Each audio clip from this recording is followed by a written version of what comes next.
There are ancient places in the world that feel almost untouched by time. Not famous cities, not crowded landmarks, but quiet landscapes where stone still holds memory. In deserts, in mountains, in open plains, entire societies once built monuments that most people today have never heard of. Massive tombs, fortified citadels, fields of standing stones. They were built thousands of years ago by communities that understood architecture, astronomy, territory, and belief long before many of the civilizations we usually study. There's no rush, just time, landscape, and the quiet evidence left behind in stone. Let's begin. Prehistoric hill forts of Gran Canaria. Fortresses. Above the Atlantic at Gran Canaria, rising above the Atlantic Ocean, carved into volcanic cliffs and mountain ridges, there are stone settlements on Gran Canaria that seem almost unreachable. From below, they look like part of the landscape itself, blending into dark rock faces and steep slopes. From above, they reveal something different. Walls, terraces, storage caves, and defensive positions built with careful intention. These are the prehistoric hill forts of Gran Canaria, and they tell the story of a society that learned how to survive in isolation, defend itself, and organize life on the edge of the known world. Long before European ships arrived in the 15th century, the island was home to the indigenous Canarian people, often called the Guanarteme-era island communities, descendants of North African Berber groups who reached the Canary Islands centuries earlier. Once settled, they became completely isolated from mainland contact, developing their own culture, political systems, and survival strategies over nearly 1,000 years. Isolation shaped everything. Resources were limited. Land was uneven. Fresh water was precious. And the Atlantic surrounded them on all sides. In this environment, high ground meant safety. It meant visibility. It meant control. The hill forts were not random shelters. They were carefully chosen defensive settlements, often built on volcanic outcrops, steep ridges, or plateaus that were naturally protected by cliffs. Access routes were narrow and easily defended. From these positions, inhabitants could monitor valleys, coastline approaches, and nearby agricultural areas. This was strategic living, security built into geography. One of the most remarkable examples is La Fortaleza, a dramatic rock formation where homes, storage spaces, and ritual areas were carved directly into the stone. Narrow paths wind upward toward defensive walls and lookout points, creating a layered system of protection that would have made invasion extremely difficult. Life inside these hill forts was structured and communal.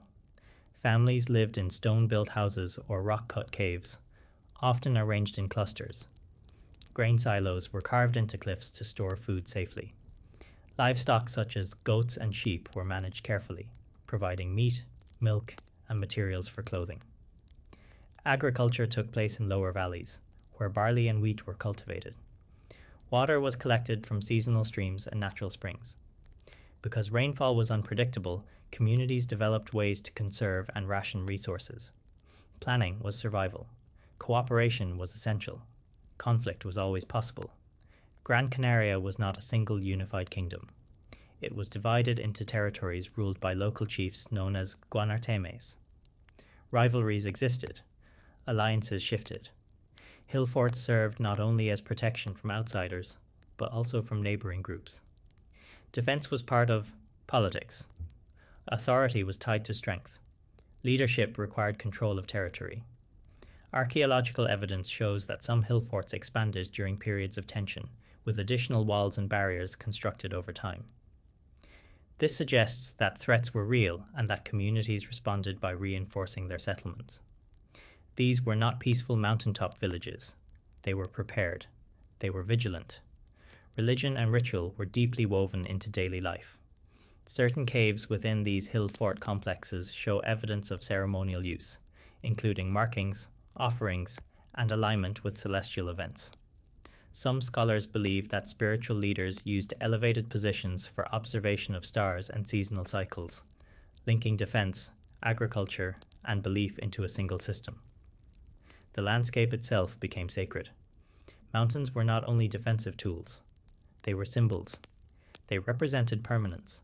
connection to ancestors, connection to sky and sea. Life in these hill forts demanded discipline. Food storage had to be maintained carefully. Watch positions had to be monitored. Terraces required upkeep. Social rules governed distribution of resources. Community mattered more than individual comfort. Every member played a role. For centuries, this system functioned effectively. The indigenous population of Gran Canaria adapted to their island environment with remarkable success. They built stable societies, maintained agriculture, preserved oral traditions, and defended territory using the natural strength of volcanic terrain. But isolation ended. In the 15th century, Spanish expeditions reached the Canary Islands. What followed was conflict, resistance, negotiation, and eventual conquest. Hill forts became centers of resistance against European forces. Some were besieged. Others were abandoned strategically. Stone walls could not stop gunpowder. High cliffs could not stop sustained campaigns. Gradually, indigenous political systems collapsed under colonial pressure. Many hill forts were left behind. Their defensive purpose ended. Silence replaced vigilance.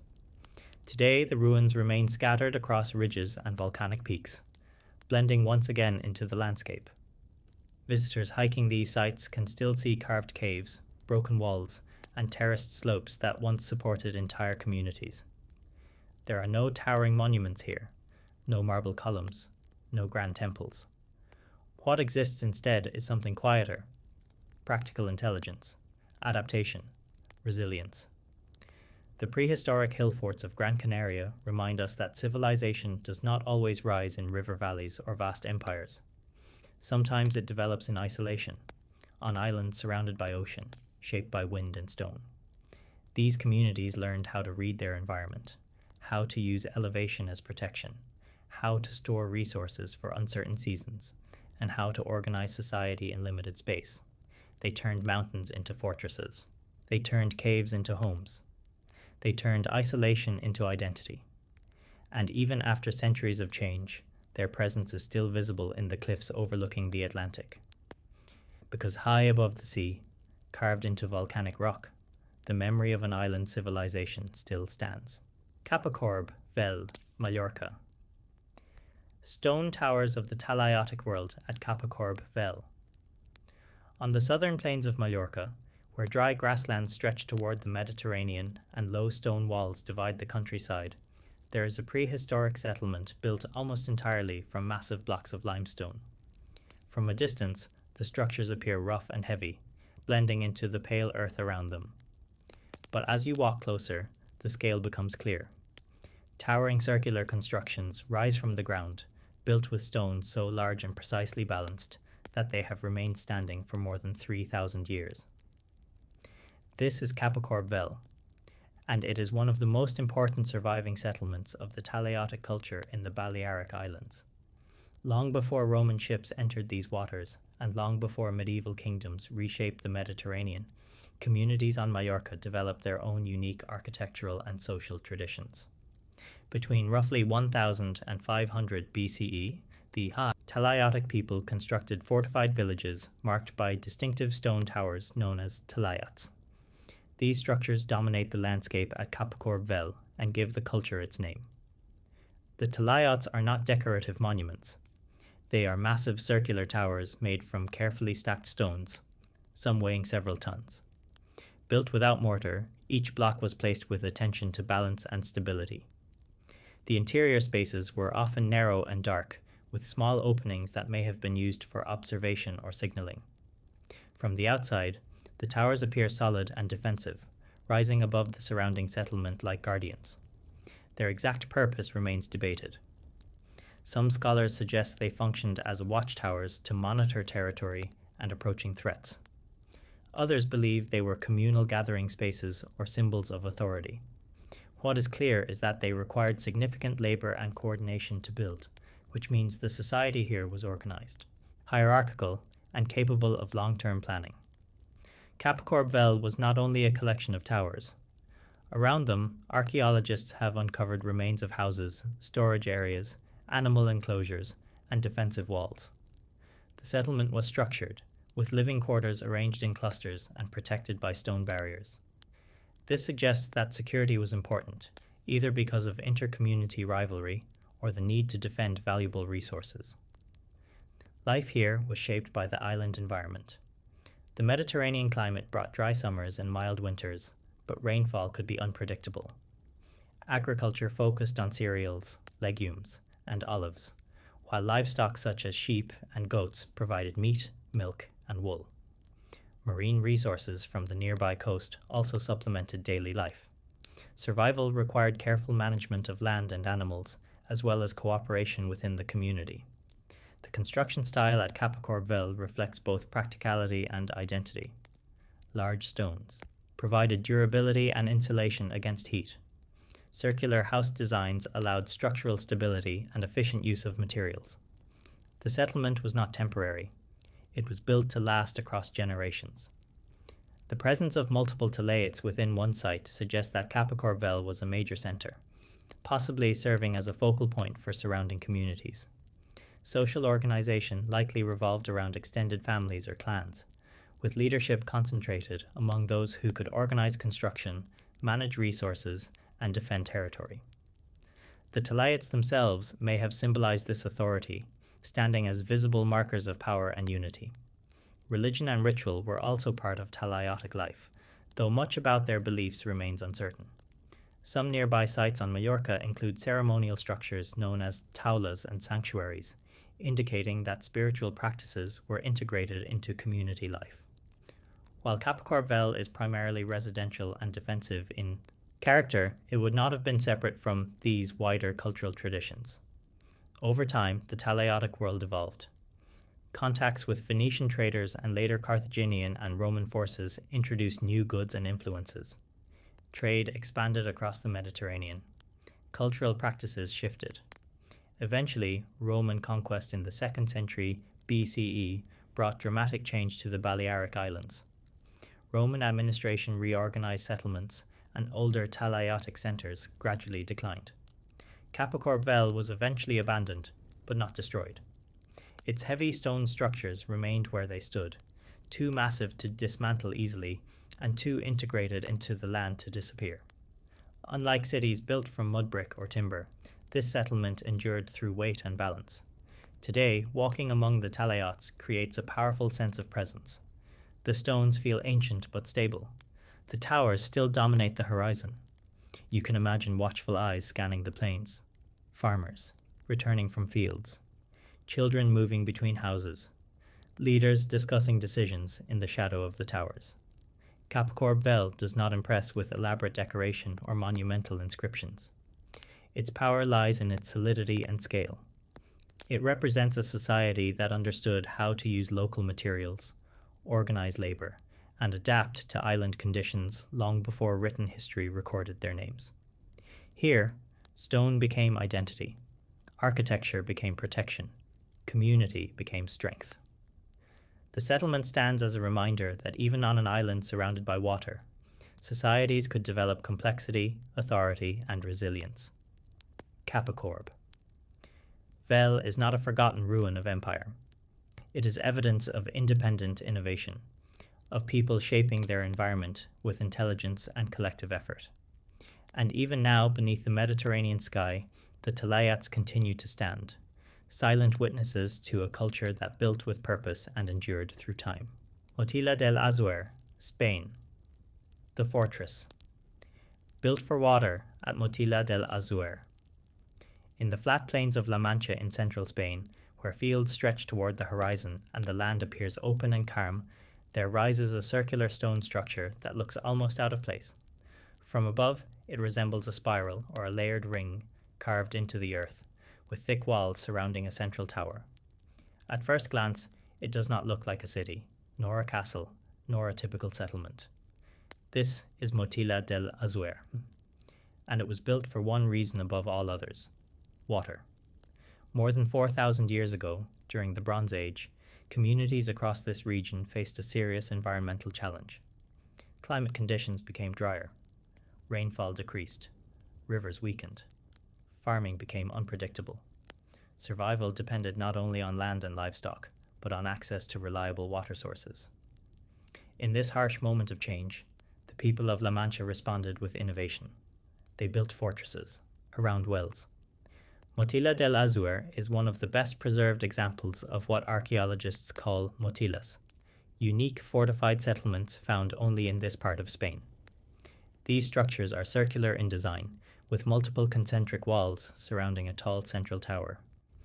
Inside the innermost enclosure lies a deep well that reaches groundwater beneath the dry surface.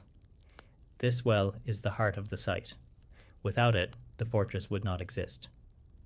The walls served both defensive and practical purposes. Thick stone barriers protected the well from outsiders during times of conflict or scarcity. Narrow entrances controlled movement. Elevated towers allowed observation of surrounding plains. Storage spaces within the walls preserved grain and supplies. This was not random construction. It was environmental strategy. It was survival architecture.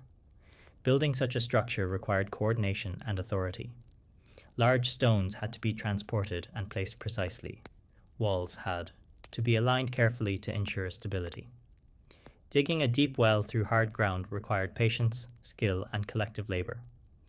This tells us that society here was organized. Leadership existed. Responsibilities were shared. The community depended on the motilla not just for defense, but for life itself. Around the fortified core, houses and animal enclosures were arranged in nearby open areas. Farmers cultivated cereals such as barley and wheat. Livestock, including sheep and goats, provided food and materials. During dry seasons, access to the well would have been tightly managed to ensure that resources lasted. Water meant power. Control of water meant stability. Motilla del Azuer was not isolated. Several motillas existed across La Mancha, forming a network of fortified water centers. Each served its surrounding community. Together, they created a regional system designed to withstand prolonged drought and social stress. This was not empire, not urban civilization, but it was complex adaptation. Life inside the motilla would have been disciplined. Entry points were narrow and protected. Movement inside the walls was organized around storage, protection, and access to the well. In times of peace, daily routines focused on agriculture and livestock. In times of scarcity, the fortress likely became a refuge. Conflict may have occurred between communities competing for limited resources. The defensive design suggests awareness of threat, whether from rival groups or desperate outsiders. The motilla offered security in uncertain times. Religion and belief likely played a role in this environment as well. Water in ancient societies often carried symbolic meaning beyond its practical use. Wells were places of gathering, ritual, and shared identity. It is possible that ceremonies were performed near the central tower, reinforcing unity and collective responsibility. Over time, as climate conditions improved and social systems evolved, the need for fortified wells decreased. New forms of settlement emerged. Trade expanded. Bronze technology spread further across Iberia. The motillas gradually lost their central importance. Motilla del Azuer was eventually abandoned, but unlike many ancient sites, it remained largely intact because it was built from durable stone and buried slowly by natural sediment. Modern excavation revealed the remarkable planning hidden beneath centuries of soil. Today, walking through the concentric walls and descending toward the central well creates a powerful sense of closeness to the past. The structure is compact, enclosed, protective. It feels less like a monument to glory and more like a monument to necessity. There are no grand palaces here, no towering temples, no inscriptions celebrating kings. Instead, there is careful engineering designed to solve a problem: water scarcity. The people who built Motilla del Azuer did not seek expansion or conquest. They sought stability. They sought resilience. They sought to protect what sustained them. In this way, the site represents a different kind of civilization, one built not around empire, but around adaptation. It shows how communities can respond intelligently to environmental crisis by reorganizing space, labor, and social structure. Motilla del Azuer stands today as a reminder that survival often drives innovation more than ambition does. It proves that even in open plains without mountains or rivers, people found ways to anchor themselves to the land. They built walls around water. They built towers around hope. They built systems around cooperation. And in doing so, they created one of the most unique prehistoric landscapes in Europe, Kerry Stone Forts, Ireland. Atlantic strongholds of the early Irish world in County Kerry. Along the wild Atlantic coast of southwestern Ireland, where wind moves constantly across green hills and stone walls divide open fields, there are circular structures built entirely from the stacked rock that have stood for more than 1,000 years. From a distance they appear simple, almost natural, blending into the rugged landscape of County Kerry. But when you step inside one of these stone forts, the design becomes clear. Thick walls curve around a central enclosure, forming a protected space that once sheltered families, livestock, and community life. These are the Kerry Stone Forts, often called ring forts, and they represent one of the most characteristic settlement types of early medieval Ireland. Unlike grand castles or monumental cities, these forts were not symbols of empire. They were practical strongholds built by local communities between roughly the 5th and 10th centuries. Their purpose was protection, stability, and identity in a world where centralized power was limited and small kingdoms dominated the landscape. Ireland during this period was divided into numerous tuatha, or local territories, each ruled by regional chieftains. Authority was personal and local rather than imperial. Land, cattle, and kinship defined wealth and status. In this system, security mattered deeply, and stone forts provided that security. The Kerry examples are particularly striking because many were constructed entirely from dry stone, meaning that no mortar was used to bind the rocks together. Builders selected limestone and sandstone from nearby fields and carefully stacked them in interlocking layers. Walls could reach several meters in height and thickness, creating formidable barriers against attack. One of the best-known examples is Staig Fort, whose walls are so precisely built that they still stand intact today. Inside, stone staircases and wall passages reveal careful planning. The enclosure likely housed timber buildings and thatched roofs, now long gone but once central to daily life. Life inside a stone fort revolved around agriculture and livestock. Families farmed small plots of land, grew barley and oats, and raised cattle and sheep. Cattle in particular were a symbol of wealth in early Irish society, and protecting them from raids was essential. The circular design of the fort allowed livestock to be brought inside during times of threat, turning the enclosure into both home and refuge. These were not isolated castles occupied by nobles alone. They were family settlements, housing extended kin groups under the leadership of a local head. The fort marked territory and social standing. A well-built stone fort suggested influence and capability, reinforcing authority within the community. Conflict during this period was common but usually small in scale. Raids for cattle or land occurred between neighboring groups. The thick walls and narrow entrances of the forts were designed to slow attackers and provide defensive advantage. Elevated positions on hills or ridges allowed inhabitants to observe surrounding valleys and coastline. Religion and belief also shaped life in Kerry. This period coincided with the spread of Christianity across Ireland. Monasteries emerged alongside older traditions. Some ring forts existed near early Christian sites, reflecting the overlap between domestic and spiritual landscapes. Although the forts themselves were primarily residential, the broader region carried deep symbolic meaning, tied to ancestry and sacred land. The Atlantic environment influenced construction methods and settlement patterns. Harsh winds, heavy rains, and salty air required durable materials. Stone, abundant in Kerry's fields, became the obvious choice. The circular shape of the forts also helped resist wind pressure and provided structural stability. Over time, as political structures evolved and new forms of settlement appeared, many stone forts were abandoned. Some were dismantled for building material. Others were left to merge back into the landscape. Because they were made of stone rather than timber, their outlines remained visible long after roofs and internal structures disappeared. Today, walking through a Kerry stone fort feels intimate rather than overwhelming. There are no massive gates or towering keeps. Instead, there is a sense of closeness, of community life once centered within a protective ring. You can imagine smoke rising from hearths, livestock gathered at dusk, voices carrying across the hills. The forts do not tell stories of empire or conquest. They tell stories of local survival, of families safeguarding what they had, of communities defining their place in a fragmented world. Their strength lies not in grandeur but in endurance.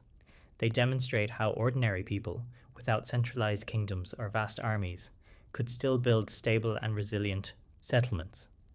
They show how architecture adapts to environment, how defense integrates with daily life, and how identity can be expressed through practical design. In County Kerry, stone became security. Circles became boundaries.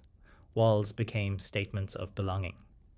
And even now, beneath shifting Atlantic skies, these ancient forts continue to stand, quiet but persistent reminders of a society that built carefully, defended thoughtfully, and endured through stone. Capel Garman, Wales. A stone chamber for the dead in Capel Garman. In the rolling hills of North Wales, where green fields stretch toward distant mountains and low clouds drift across wide skies, there is a quiet stone structure that predates written history by thousands of years. It does not rise high above the land. It does not dominate the horizon. Instead, it rests low and solid, built from massive stones placed carefully together in a deliberate formation. This is Capel Garman, a Neolithic burial chamber built more than 5,000 years ago, long before metal tools, long before Celtic kingdoms, and long before medieval castles shaped the Welsh landscape. At first glance, the structure appears simple. Large upright stones form a central chamber, once covered by an earthen mound that has mostly disappeared over time. What remains today is the skeletal frame of a much larger monument, a chambered tomb that once served as a place of burial, ritual, and memory for early farming communities. Capel Garman belongs to a tradition of Neolithic long cairns, found across Britain and Ireland. These were not individual graves, but communal tombs used over generations. Inside the stone chamber, the remains of multiple individuals were placed carefully, often accompanied by simple grave goods such as pottery or tools. This tells us something important about how these early communities understood death. Burial was not a private event. It was collective. Ancestors were kept together in shared space, reinforcing the bond between past and present. The tomb acted as a physical link between generations. The builders of Capel Garman were among the first farming communities in Wales. They had shifted from a nomadic hunter-gatherer lifestyle to settled agriculture, cultivating crops and raising livestock in the fertile valleys nearby. With permanent settlement came new ideas about land ownership, ancestry, and territorial identity. The burial chamber likely marked territory, as much as it honored the dead. Positioned in a visible location overlooking surrounding land, it would have signaled presence and continuity. It told others that this land belonged to a community with history and lineage. Constructing such a monument required coordination and shared effort. The stones used in the chamber are large and heavy, transported without modern equipment. Moving them into place demanded planning, manpower, and organization. This suggests that Neolithic society here was structured and capable of collective action. The design of Capel Garman is distinctive. The chamber is built in a trapezoidal shape, with a passage leading into a wider burial space. Originally, an earthen mound would have covered the stone structure, forming a long cairn that blended into the landscape. Over time, erosion and agricultural activity removed much of the covering mound, leaving the stone skeleton exposed. Inside the chamber, rituals likely took place beyond simple burial. Archaeological evidence from similar sites suggests that bones were sometimes rearranged or revisited, indicating ongoing ceremonial use rather than a single event. The tomb was not sealed and forgotten. It remained part of community life. Religion during this period was deeply connected to nature. Seasonal cycles, agricultural fertility, and ancestral memory were intertwined. The burial chamber may have aligned symbolically with landscape features such as hills or valleys, reinforcing its spiritual role. Life in Neolithic Wales was demanding. Farming required constant attention to soil and weather. Livestock needed protection. Communities were small and vulnerable. The burial monument offered stability in a world of uncertainty. It provided a fixed point in time, a reminder that generations endured through cooperation and shared belief. Unlike later stone monuments that celebrated rulers or military victories, Capel Garman does not reflect hierarchy or conquest. It reflects community identity. It shows that early farmers valued continuity and remembrance over display. Over thousands of years, the monument endured changes in climate, culture, and power. Bronze Age societies followed, then Iron Age hill fort builders, then Roman occupation, then medieval kingdoms. Yet the burial chamber remained, partially hidden, partially exposed, but never erased. Today, standing at Capel Garman feels different from visiting a grand ruin. There are no towering walls or carved decorations. Instead, there is silence and weight. The stones feel ancient in a direct way, as if they were placed yesterday with intention that still lingers. The surrounding hills remain much as they were 5,000 years ago. Fields roll outward. Winds pass across the valley. The chamber rests quietly, a reminder that some of humanity's earliest monuments were not built to impress distant visitors, but to anchor local memory. Capel Garman represents a turning point in human history, when communities began marking the landscape with permanent structures tied to ancestry and land. It shows how architecture emerged not only from ambition, but from the need to belong. Here, stone became memory, burial became identity, landscape became history. And even now, in the quiet hills of Wales, this Neolithic chamber continues to stand as one of the earliest expressions of organized human belief in continuity beyond a single lifetime. Masada Fortress, Dead Sea. A desert stronghold. Above the edge of the world at Masada, high above the western shore of the Dead Sea, rising from the desert like an isolated island of stone, stands one of the most dramatic fortresses ever built in the ancient world.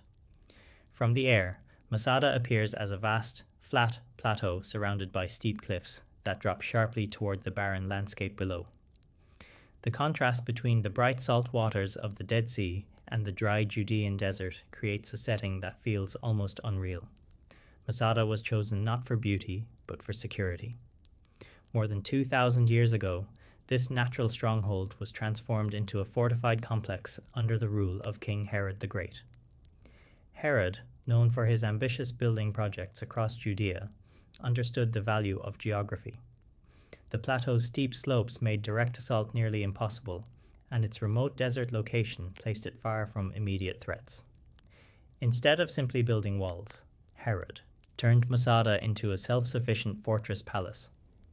Massive defensive walls were constructed along the edge of the plateau, reinforced with towers positioned to monitor every possible approach. Inside these walls, he built storerooms, barracks, administrative areas, and luxurious palaces that overlooked the desert from dramatic heights. One of the most impressive structures was the Northern Palace, built in 3 terraces descending down the cliff face. This palace combined defensive strategy with architectural elegance, offering commanding views while remaining protected by the plateau's natural barriers. It demonstrates how even in a remote military refuge, Herod prioritized grandeur and control. Water, as in many desert strongholds, was central to survival. Engineers carved enormous cisterns into the rock and designed channels to collect rare rainwater from surrounding slopes. These systems allowed Masada to sustain hundreds of people for extended periods, even during siege conditions. Food storage facilities were equally impressive, stocked with grains, dried fruits, and preserved goods. Masada was not only a retreat for a ruler. It became a symbol of resistance during one of the most turbulent periods in Roman history. After the destruction of Jerusalem in 70 CE during the First Jewish-Roman War, a group of Jewish rebels known as the Sicarii fled to Masada. They occupied the fortress and prepared for what they knew would be an inevitable confrontation with Roman forces. For the Roman Empire, Masada represented unfinished business. Leaving such a fortified stronghold in rebel hands threatened stability in the region. The Romans responded with characteristic discipline and engineering precision. They built camps surrounding the plateau and constructed a massive siege ramp on the western side, using earth and stone to create an artificial slope that would allow siege engines to reach the walls. Even today, the Roman ramp remains visible, a reminder of the scale and determination of imperial warfare. The siege lasted months. Inside the fortress, the defenders relied on stored food and water, fully aware that Roman persistence would eventually break through. According to historical accounts, when defeat became certain, the rebels chose collective death rather than capture. While archaeological evidence continues to be studied and debated, the narrative of Masada as a final stand has become deeply embedded in cultural memory. Beyond its dramatic history, Masada represents an extraordinary example of desert adaptation and military architecture. The layout of the fortress shows careful planning, with zones divided for storage, living quarters, administration, and defense. Every structure was positioned with purpose, aligned to maximize security and efficiency. The plateau itself functions almost like a natural fortress wall, with only a few accessible paths. One of these, known today as the Snake Path, winds steeply upward, emphasizing how difficult access would have been in ancient times. Any approaching force would have been exposed to defenders positioned high above. Life at Masada, whether under Herod or during the later rebellion, would have been highly organized. Water distribution had to be managed carefully, supplies rationed, guard duties maintained around the perimeter. In such an isolated location, discipline was essential. The surrounding environment is harsh and unforgiving. Summer temperatures soar. Vegetation is sparse. Rainfall is minimal. Yet Masada's builders managed to create a functioning complex that could survive in this extreme climate for extended periods. The fortress demonstrates how knowledge of landscape and engineering could overcome environmental limitations. After the Roman conquest, Masada gradually lost its military significance. It was never rebuilt as a major center. Instead, it remained largely abandoned, preserved by the dry desert climate. The absence of heavy rainfall and vegetation helped protect its walls, storage rooms, and mosaic floors from decay. Modern excavations have revealed the extent of Herod's construction and the remains of Roman siege works, offering a rare and detailed view of ancient conflict and architecture. Today, Masada is recognized as a UNESCO World Heritage Site and stands as one of the most visited archaeological locations in the region. Standing atop the plateau today, looking out over the Dead Sea and the endless desert beyond, the sense of isolation remains powerful. The cliffs drop sharply on all sides. The wind moves across open stone. The horizon stretches without interruption. Masada does not impress through size alone. It impresses through position, planning, and resilience. It reflects a time when rulers sought absolute security in uncertain political climates and when communities faced overwhelming power with determined resistance. Here, geography became defense. Engineering became survival. Isolation became strategy. Masada stands as a reminder that even in the harshest landscapes, human societies have built structures that combine ambition, fear, strength, and belief. And high above the Dead Sea, carved into the desert sky, this fortress continues to tell that story. The sacred city of Caral, Peru. The oldest urban center in the Americas at Caral. In a dry valley north of modern-day Lima, where desert hills frame a narrow ribbon of green farmland, rise the remains of a city that existed nearly 5,000 years ago. From above, the structures appear as large stepped platforms and sunken circular plazas, arranged carefully across the landscape. At first glance, they resemble simple mounds of earth, blending into the surrounding sand and stone.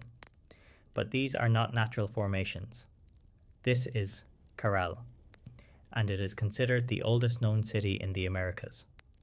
Caral developed around 2600 BCE in the Supi Valley, during a time when civilizations were also emerging in Mesopotamia, Egypt, and the Indus region.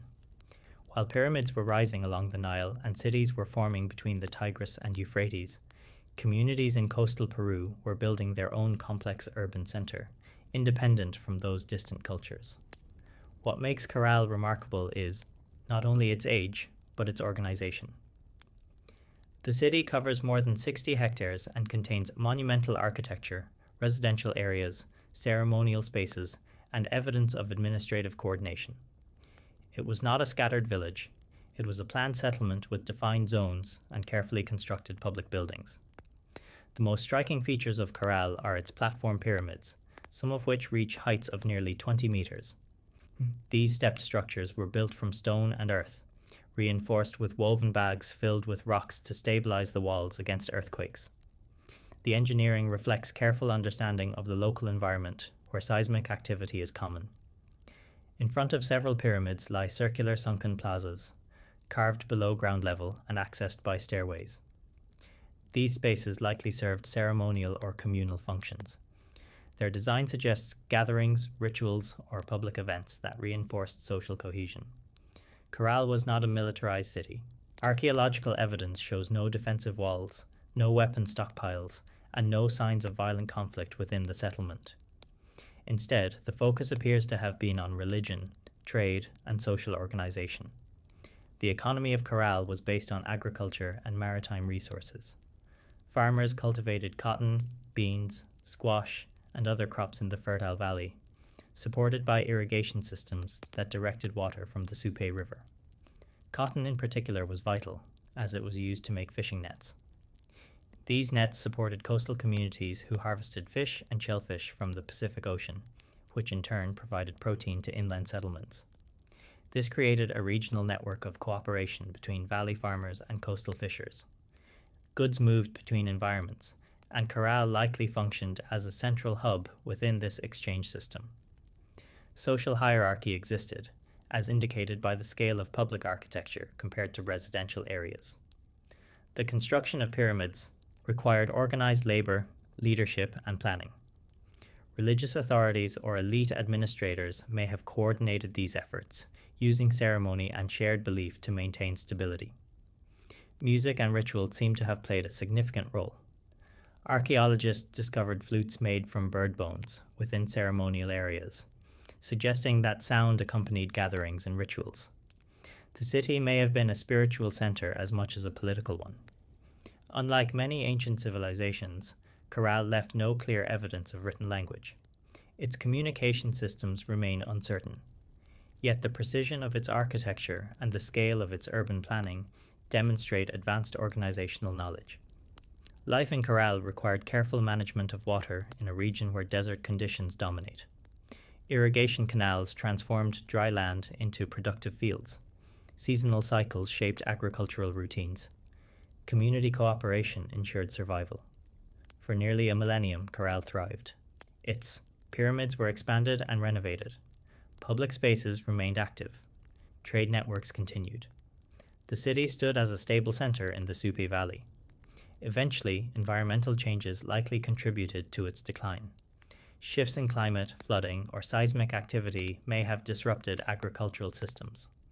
As resources became harder to manage, populations moved elsewhere, and the city was gradually abandoned.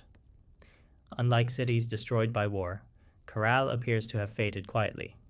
Its structures were left standing, slowly covered by sand and time.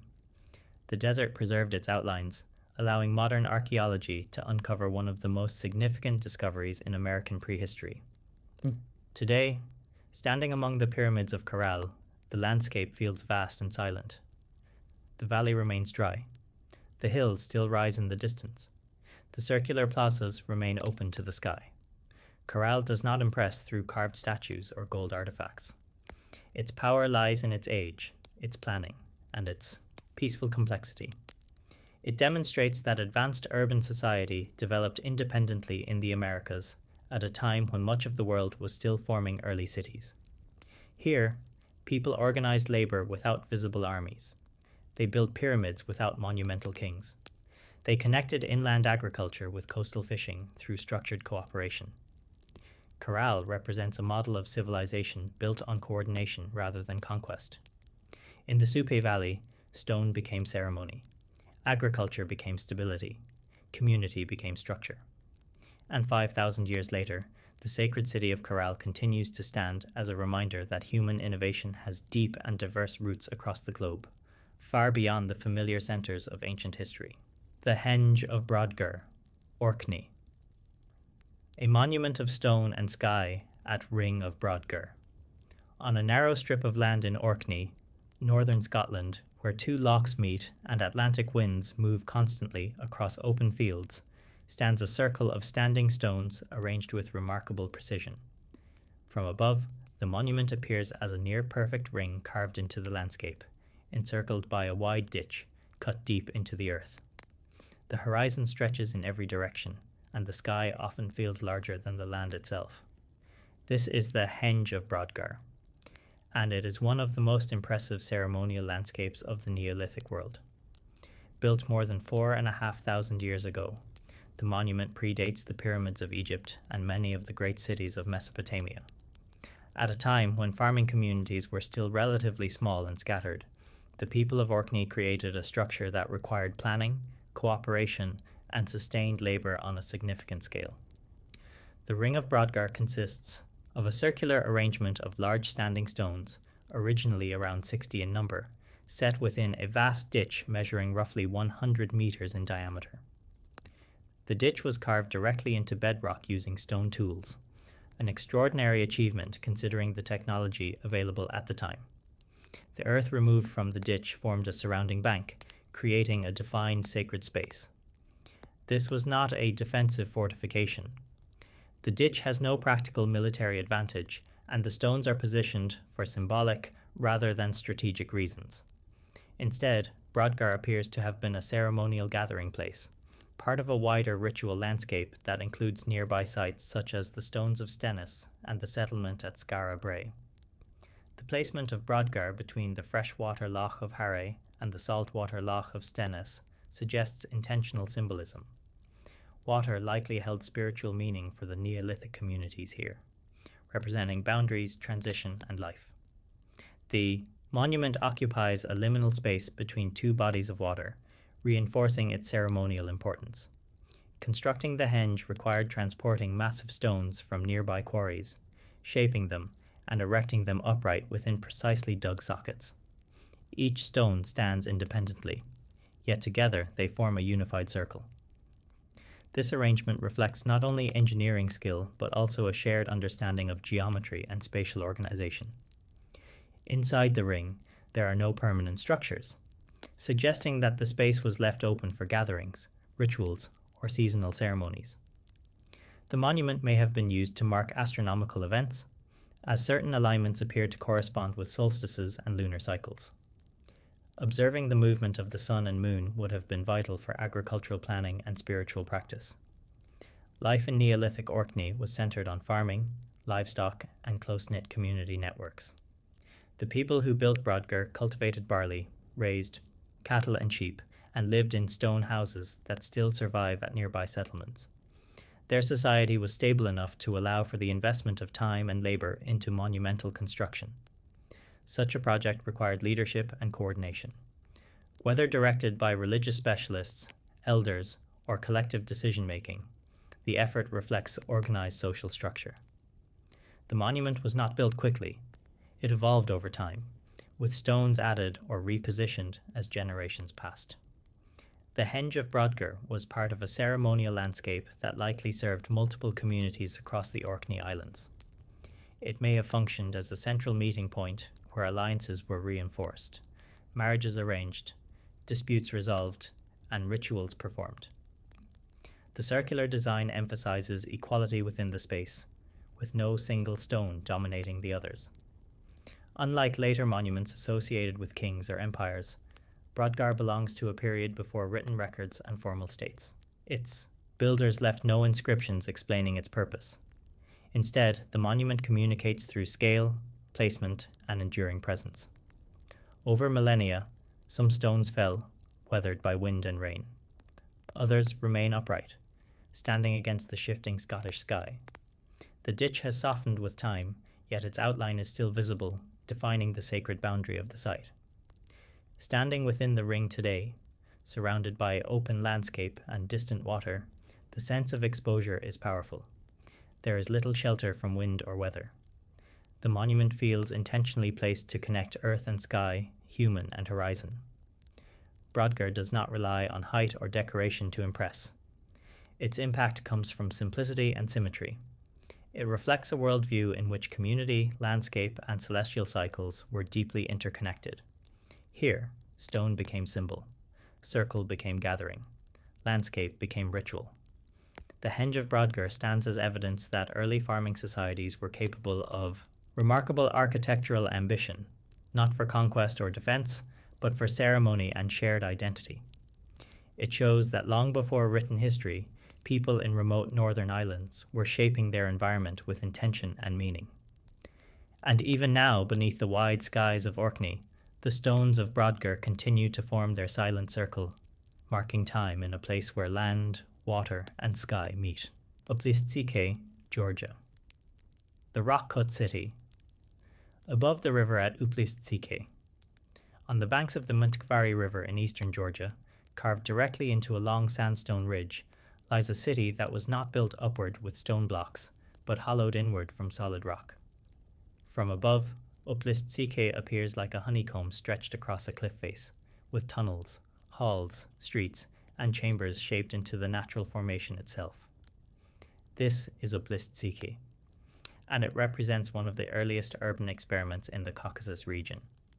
The origins of Uplistsikhe date back to the early 1st millennium BCE, during a time when regional kingdoms were forming between the powerful worlds of Persia, Anatolia, and the steppe lands to the north. Its location along the Mtkvari River placed it directly on trade routes connecting east and west, making it strategically important long before large empires established firm control over the region. Unlike traditional cities constructed from brick or stone, blocks, Uplistsikhe was carved from the rock itself. Builders cut streets, carved halls, shaped pillars, and hollowed storage rooms directly into the sandstone ridge. This method offered both protection and efficiency, using the natural landscape as structure. The city developed in layers over centuries. Early settlements were modest, with simple chambers and storage areas. As its importance grew, more elaborate spaces were created, including large ceremonial halls, temples, residential quarters, and even a theater-like structure. Religion played a central role in the early life of Uplistsikhe. Before the arrival of Christianity in Georgia, the city was a major pagan religious center. Temples carved into the rock served as places of worship for local deities, possibly influenced by neighboring cultures such as the Persians and Anatolians. One of the most impressive features is a large hall believed to have served ritual purposes. Its high ceiling and carved columns create a dramatic interior space that feels monumental despite being hollowed from a single rock mass. Openings in the walls allowed light and air to enter, connecting interior chambers with the surrounding landscape. The design of Uplistsikhe was practical as well as symbolic. Narrow passages and hidden tunnels allowed movement within the complex while offering defensive advantages. Elevated positions provided clear views of the river valley below. In times of conflict, the rock-cut city would have been difficult to capture, as attackers had limited access routes. Trade contributed significantly to Uplistsikhe's growth. Merchants traveling between Asia and Europe passed through the region, bringing goods, ideas, and cultural influences. Artifacts discovered at the site show connections to distant territories, indicating that this was not an isolated settlement, but part of wider exchange networks. Life inside the rock city required careful management. Water was collected and stored, through channels carved into the stone. Storage chambers preserved grain and supplies. Residential areas were arranged to accommodate families and administrators. The city functioned as both a religious and economic center. Over time, political control of the region shifted. Various kingdoms and empires influenced or governed the area, including Persian and later Roman powers. Uplistsikhe adapted to these changes, maintaining its relevance as a fortified urban center. A major transformation occurred in the 4th century CE, when Christianity became the official religion of Georgia. Pagan temples at Uplistsikhe were gradually abandoned or repurposed. A church was built on the site during the medieval period, symbolizing the shift from ancient belief systems to Christian authority. Despite this religious transition, the city continued to function for several centuries. Its rock-cut design allowed it to endure environmental pressures better than many surface-built settlements. However, invasions and regional instability eventually weakened its importance. By the Middle Ages, repeated attacks and shifting trade routes reduced Uplist-Sika's significance. Gradually, inhabitants left the carved chambers behind. Wind, rain, and seismic activity began to erode the soft sandstone. Parts of the complex collapsed, while others remained surprisingly intact. Today, walking through Uplist-Sika feels like moving through a city frozen in stone. Streets carved into the ridge still guide visitors from one chamber to another. Doorways open into empty halls where rituals once took place. Windows frame views of the river valley below. The landscape around the city remains open and expansive, much as it would have appeared thousands of years ago. The Mtkvari River continues to flow, linking the site to the wider geography that once made it powerful. Uplist-Sika does not rely on towering walls or grand monuments for impact. Its power lies in integration with the natural environment. The builders did not impose architecture upon the land. They shaped the land itself into architecture. Here, rock became city. Landscape became structure. Belief became carved space. Uplist-Sika stands as evidence that early urban life in the Caucasus was dynamic, adaptive, and deeply connected to geography. It demonstrates how communities could transform a ridge of sandstone into a functioning political, religious, and economic center. Even now, centuries after its decline, the carved halls and silent passages continue to tell the story of a society that turned solid rock into living space and left its mark not by building above the earth, but by carving into it. Arslantepe, Turkey. The birthplace of early state power at Arslantepe. In the plains of eastern Turkey, near the modern city of Malatya, rises a large mound that appears at first like any other ancient hill shaped by time. From a distance, it blends into the surrounding farmland and distant mountains. There are no towering columns visible from afar, no dramatic cliffs or monumental gates dominating the skyline. But beneath this mound lies one of the most important turning points in human political history. This is Arslantepe. And here, more than 5,000 years ago, something new began to take shape: organized state authority. Arslantepe was occupied for thousands of years, but its most remarkable phase dates to the late 4th millennium BCE. During this period, communities in the Near East were transitioning from simple village structures to complex urban systems. In Mesopotamia, cities like Uruk were expanding. Trade networks were spreading across regions. Hierarchies were becoming more defined. Arslantepe stood at the edge of these changes. It was not a massive city like those in southern Mesopotamia. Instead, it was a regional center positioned strategically along routes connecting Anatolia, the Caucasus, and Mesopotamia. Its location allowed it to serve as both a gateway and a bridge between cultures. The most significant discovery at Arslantepe is a large mud brick palace complex built around 3300 BCE. This structure is not just impressive because of its size, but because of what it represents. Inside, archaeologists uncovered organized storage rooms, administrative areas, ceremonial halls, and evidence of controlled distribution of goods. This was not a communal village hall. It was a seat of centralized authority. The palace shows that power here was structured and concentrated. Large storage jars indicate collection of agricultural produce, likely as taxation or tribute. Seal impressions found on containers suggest administrative oversight.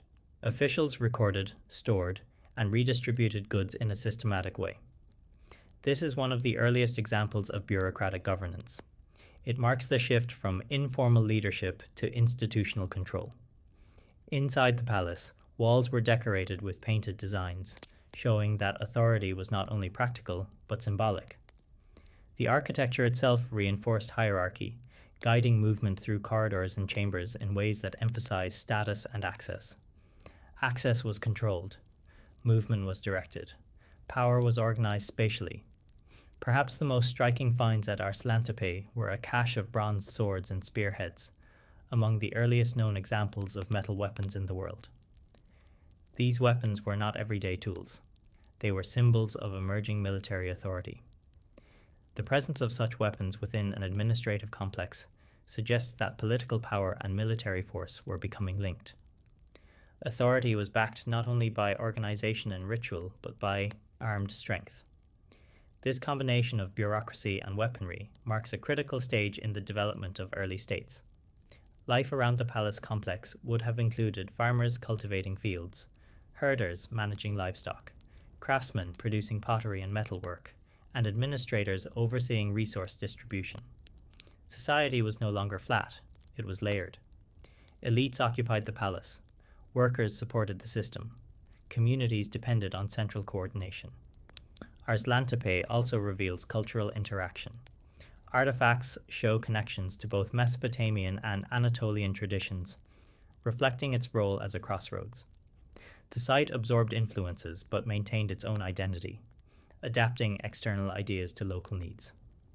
Over time, the palace complex was destroyed, possibly by fire. Some evidence suggests internal conflict or political upheaval. The centralized system that had formed did not remain stable indefinitely. Following this collapse, new groups settled the mound. The political structure shifted. Ars Lantipae did not become a long-lasting empire, but its early experiment with centralized governance left a lasting mark.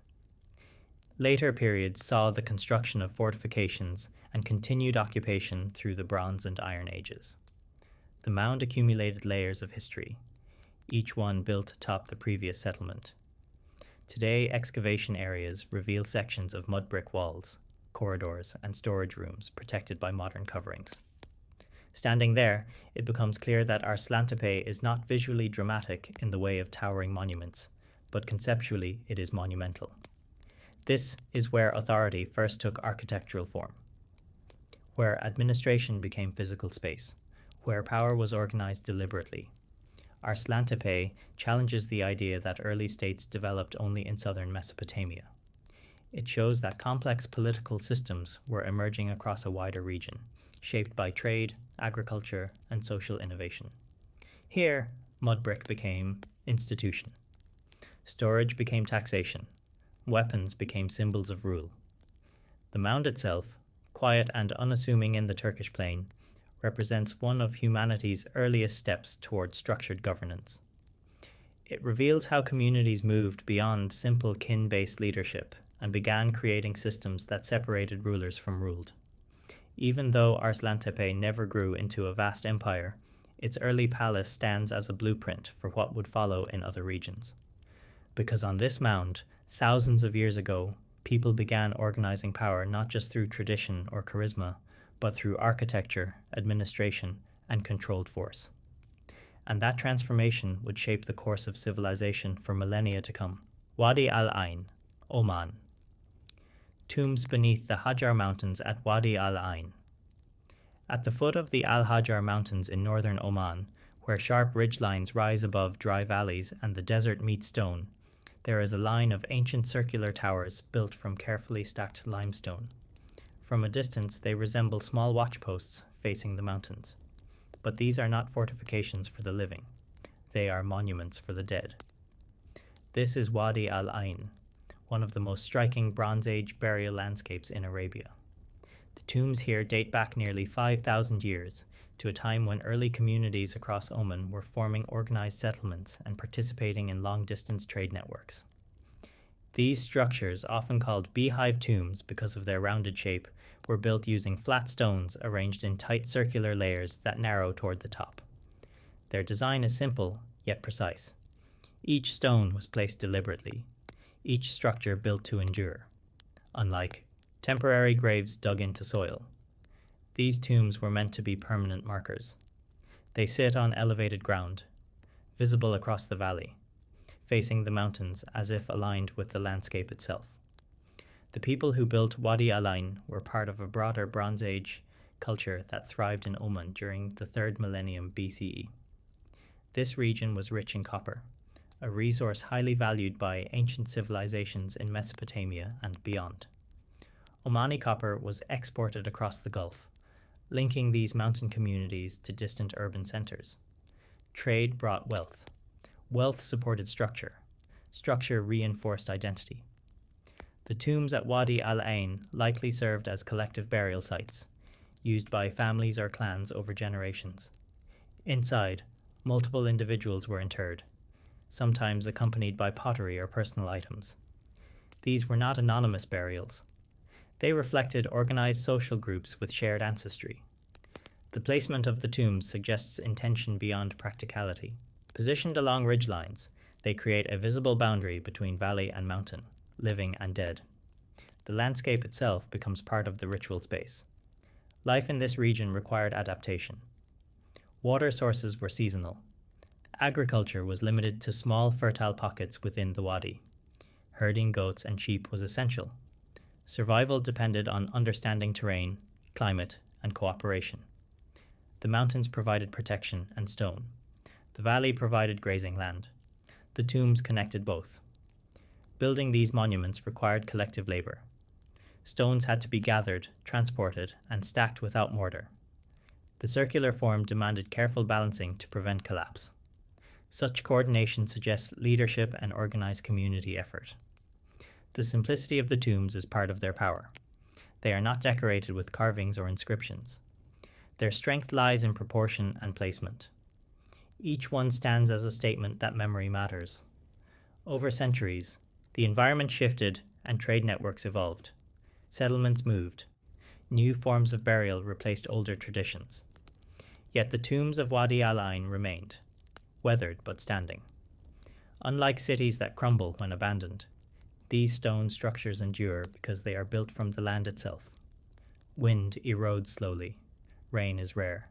The desert preserves. Today, walking among the tombs feels both intimate and vast. The mountains rise sharply behind them. The valley opens wide below. There are no barriers separating visitor from monument, only open land and sky. Wadi al-Ain does not tell a story of empire or conquest. It tells a story of early Arabian communities shaping their landscape with intention. It reflects how societies defined themselves through burial practices and connection to place. Here, stone became remembrance. Elevation became symbol.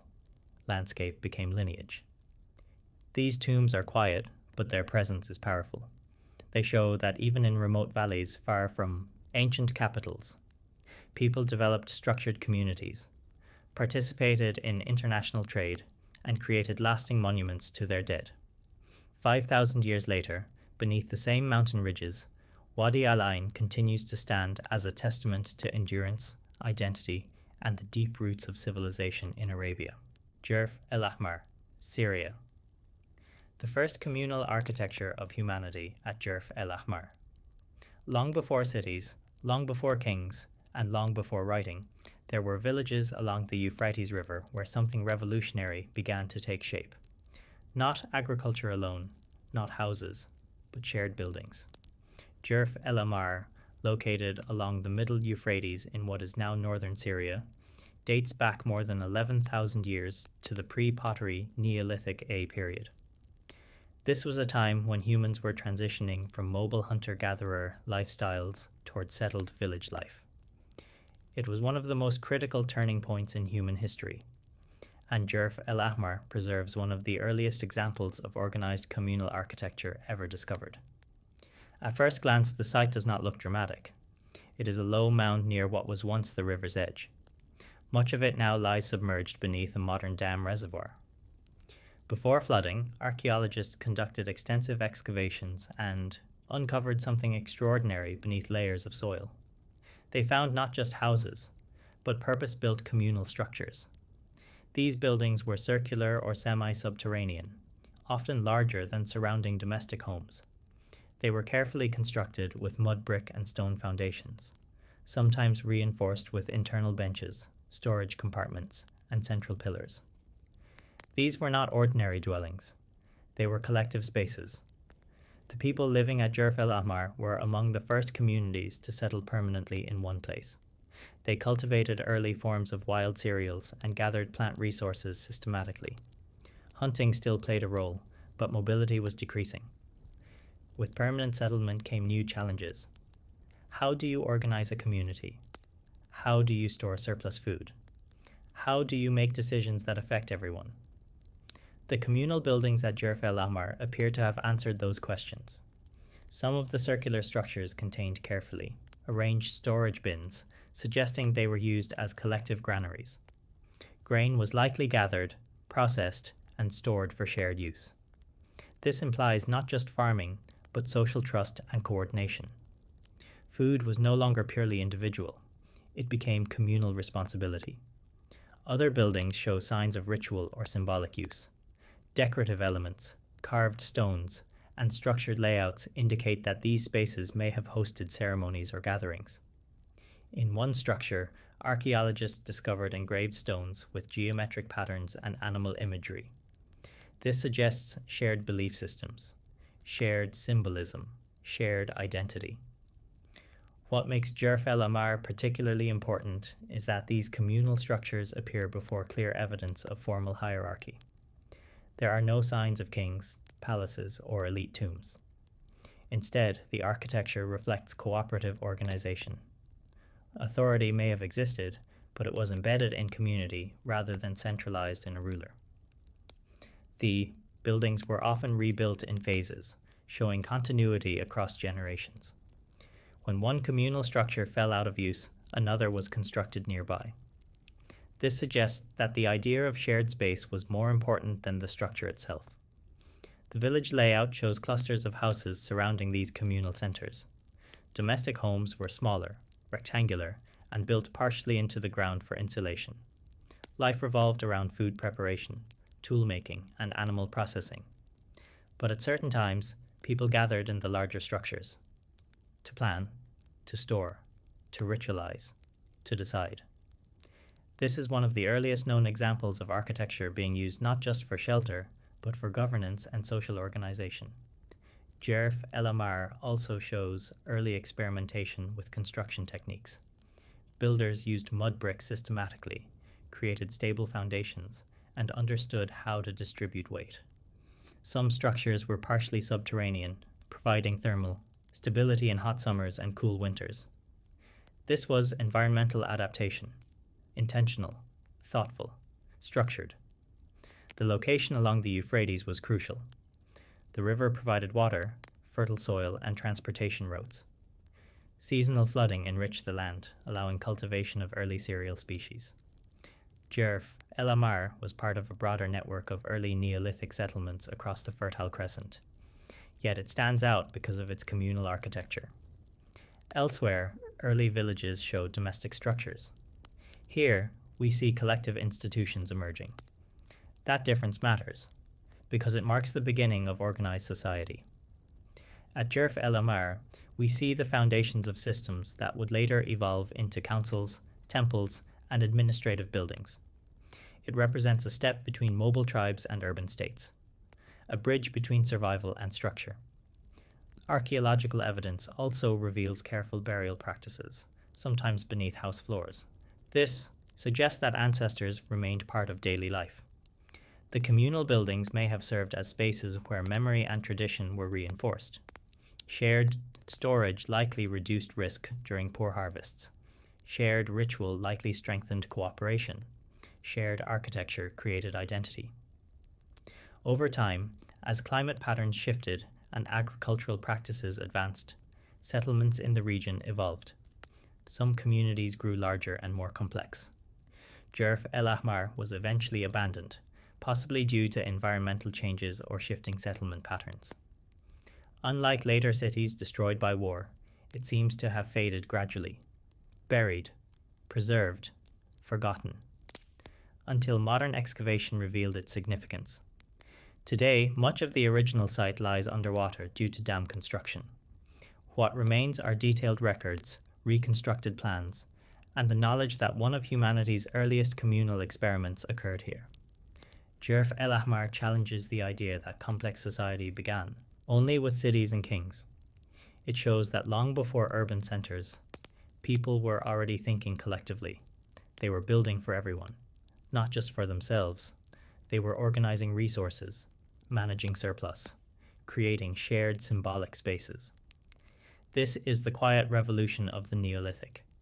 Not conquest, not empire, but cooperation. Here, architecture became institution, storage became governance, ritual became cohesion. Jerf El Ahmar does not impress through scale or visible grandeur. Its power lies in what it represents. The moment humans began designing spaces specifically for collective identity. Without these early communal structures, later temples, councils, and civic buildings might never have developed. Because before there were cities, there were villages. Before there were rulers, there were assemblies. Before there were states, there were shared rooms built into the earth beside a river. And at Jerf El Ahmar, 11,000 years ago, humanity began learning how to build together. Not just physically, but socially. And that lesson shaped everything that followed. Dolmen de la Roche aux Fées, France. The stone passage of the Neolithic in Dolmen de la Roche aux Fées. In the countryside of Brittany in northwestern France, where gentle farmland stretches between low forests and quiet villages, stands one of the most impressive megalithic monuments in Europe. From a distance, it appears almost unreal, as if massive stones have been balanced carefully in a straight line across the earth. This is the Dolmen de la Roche aux Fées, and it has stood here for nearly 5,000 years. The structure is a long-chambered tomb, built during the late Neolithic period around 3000 BCE. Unlike smaller dolmens scattered across Europe, this monument is monumental in scale.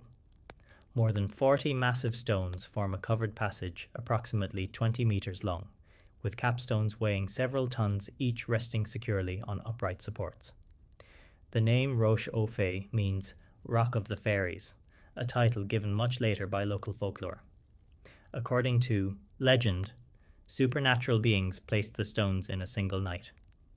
The scale of the monument made it difficult for later generations to imagine that ordinary people could have constructed it.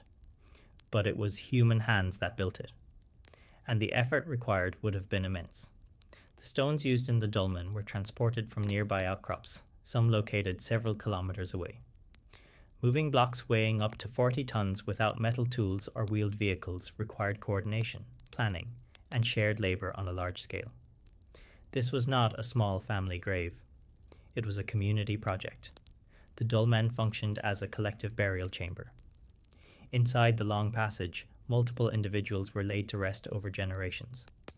Archaeological evidence suggests that the monument was reused, reopened, and maintained over time, indicating that it remained central to community identity long after its construction.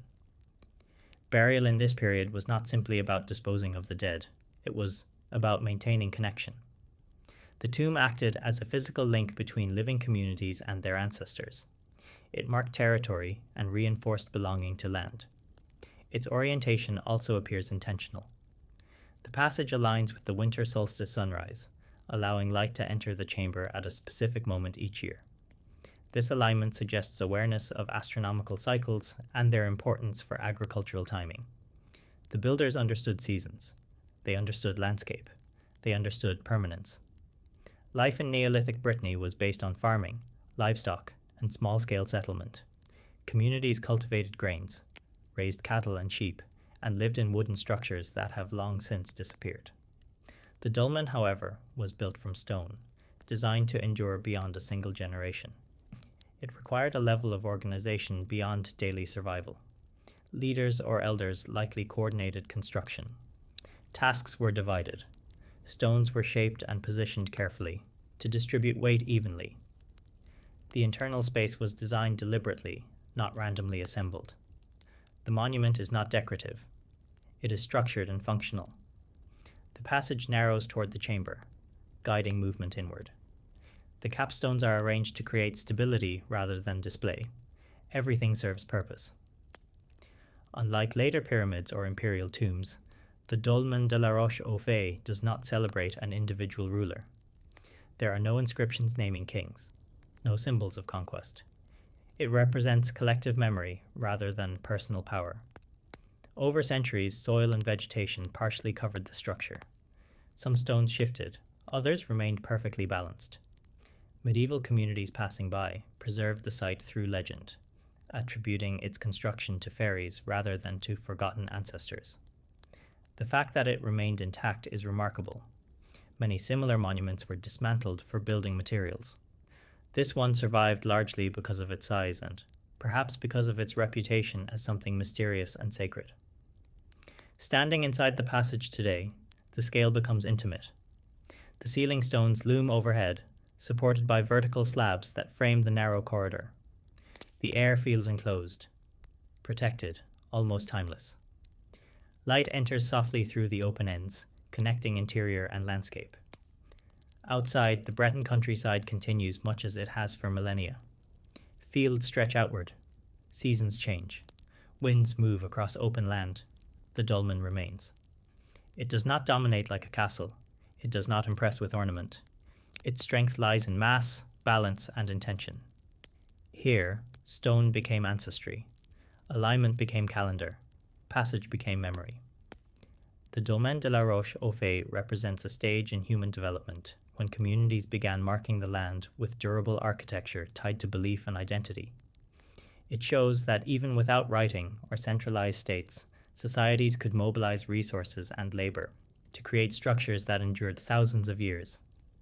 It stands not as a monument to wealth or empire, but as evidence of shared purpose. And in the quiet fields of Brittany, beneath open skies, this long stone chamber continues to hold the silence of 5,000 years of human history. Medraxen, Algeria. The Royal Mausoleum of Numidia at Medraxen. In the high plains of northeastern Algeria, where rolling hills stretch toward distant mountains and the sky feels wide and uninterrupted, stands a circular stone monument that appears almost geometric against the landscape. From a distance, it resembles a massive drum rising from the earth, its shape deliberate and symmetrical. This is Medraxen, and it is one of the oldest surviving royal mausoleums in North Africa. Dating to the 4th or 3rd century BCE, Medraxen was built during the era of the Numidian kingdoms, long before Roman rule reshaped the region. The Numidians were a powerful Berber people who controlled large parts of what is now Algeria and Tunisia. They were known for their cavalry, their alliances with Mediterranean powers, and their emerging political structures. Medraxen stands as a statement of that authority. The monument is circular in design, approximately 60 meters in diameter and rising, over 18 meters high. It consists of a stepped base surrounded by engaged columns carved directly from limestone blocks. Above this base, the structure narrows into a conical form, creating a profile that is both monumental and restrained. The engineering required to build Medraxen was considerable. Large stone blocks were cut, shaped, and fitted together without modern tools. The circular symmetry suggests precise planning and mathematical understanding. The monument was not assembled casually, it was designed carefully to convey permanence. Unlike the communal tombs of earlier prehistoric periods, Medraxen represents individual or dynastic burial. It is believed to have served as a royal tomb for a Numidian king or ruling family. This shift from collective burial to monumental royal mausoleum reflects broader political change. Leadership had become centralized. Power had become dynastic. Memory had become political. The exterior columns echo Mediterranean architectural influences, particularly those of the Greek world, indicating contact and exchange across the sea. Numidia was not isolated. It interacted with Carthage, Greece, and later Rome. Medraxen reflects this blend of indigenous Berber traditions and imported stylistic elements. Inside the structure lies a burial chamber accessed through a concealed passage. The design emphasizes protection and secrecy. Royal tombs were not meant for display. They were built to guard remains and symbolize legitimacy. Life in Numidian society during this period was shaped by both pastoral and agricultural traditions. Communities raised livestock across open plains while cultivating fertile areas where water allowed. Trade connected them to Mediterranean ports, and political alliances influenced regional stability. Medraxen must be understood within this context of emerging statehood. It is not merely a tomb. It is a declaration that Numidian rulers possessed both resources and authority to mobilize labor for monumental construction. Over centuries, the monument endured shifting empires. Carthaginian influence gave way to Roman expansion. Numidia eventually became integrated into the Roman Empire. Yet Medraxen remained, a reminder of pre-Roman sovereignty. Unlike many ancient structures that were dismantled or destroyed, Medrakan survived largely intact. Its durable stone construction and prominent location allowed it to endure natural erosion and historical upheaval. Standing before Medrakan today, the simplicity of its shape is striking. There are no elaborate carvings, no dramatic reliefs, no inscriptions celebrating conquests. Its impact comes from mass and proportion. The circle suggests continuity, while the height conveys authority. The monument reflects a society transitioning into more formalized political identity. It shows how architecture became a tool for expressing legitimacy and permanence. Here, stone became dynasty. Geometry became power. Landscape became statement. Medrakan stands not only as a burial place, but as evidence of early North African state formation. It reminds us that complex political structures emerged across the Mediterranean world, not only in the well-known centers of Greece and Rome. In the quiet Algerian plains, beneath shifting sunlight and open sky, the circular form of Medrakan continues to rise from the earth, carrying the memory of a kingdom that once shaped the history of the region. And even after more than 2,000 years, its presence remains steady, silent, and unmistakable. Dolmen de Bagneux, France. One of Europe's largest Neolithic tombs at Dolmen de Bagneux. In the Loire Valley of western France, near the town of Saumur, stands a massive stone chamber that has endured for nearly 5,000 years. At first glance, it appears almost understated, partially enclosed and modest from the outside. But once you step inside, the scale becomes undeniable. Huge stone slabs form a long, enclosed corridor, their surfaces rough yet precisely positioned, supporting enormous capstones overhead. This is the Dolmen de Bagneux, and it is one of the largest surviving Neolithic burial chambers in Europe. Constructed around 3000 BCE, during the late Neolithic period, the dolmen was part of a broader megalithic tradition that stretched across Western Europe. Communities in this era were farming settled land, raising livestock, and organizing themselves into structured societies capable of coordinated labor. The Dolmen de Bagneux reflects that organization. The chamber measures nearly 23 meters in length, supported by upright stones that form a narrow interior passage. Several capstones, some weighing dozens of tons, rest carefully on these supports. The structure originally would have been covered by an earthen mound, creating a long barrow that blended into the surrounding landscape. What remains today is the stone skeleton of a much larger monument. The effort required to construct this dolmen was enormous. Without metal tools, wheeled transport, or advanced machinery, builders quarried, shaped, and moved massive stones using leverage, rollers, and coordinated manpower. Every stone had to be aligned carefully to distribute weight and prevent collapse. This was not improvised construction. It was deliberate engineering. The dolmen functioned as a collective burial site. Archaeological evidence suggests that multiple individuals were interred within the chamber over time, making it a communal tomb rather than a grave for a single elite figure. Bones may have been arranged or reorganized as new burials took place, indicating ongoing ritual use. Burial during the Neolithic period was closely tied to ideas of ancestry and land. The tomb anchored the community to its territory. It marked the presence of generations who had lived, worked, and cultivated the surrounding fields. The Loire Valley provided fertile soil and access to waterways, supporting agricultural development. Communities here grew crops such as wheat and barley and raised cattle, sheep, and goats. Permanent settlement allowed surplus production, which in turn enabled time and labor to be invested in monumental projects. The Dolmen de Bagneux would have stood as a visible marker in the landscape, signaling the presence and stability of a farming community. Its size suggests that it served not just a small family group, but a broader social network.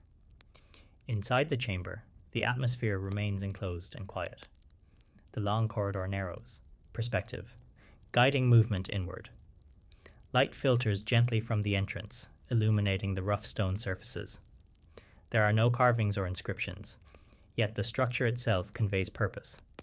The simplicity is intentional. The monument speaks through mass and form rather than decoration. Over centuries, as Bronze Age and later Iron Age societies replaced earlier Neolithic communities, many megalithic monuments were abandoned, repurposed, or dismantled. The dolmen de Bagno survived partly because of its sheer scale and the durability of its stones. Later generations may not have fully understood its origin, but its presence remained undeniable.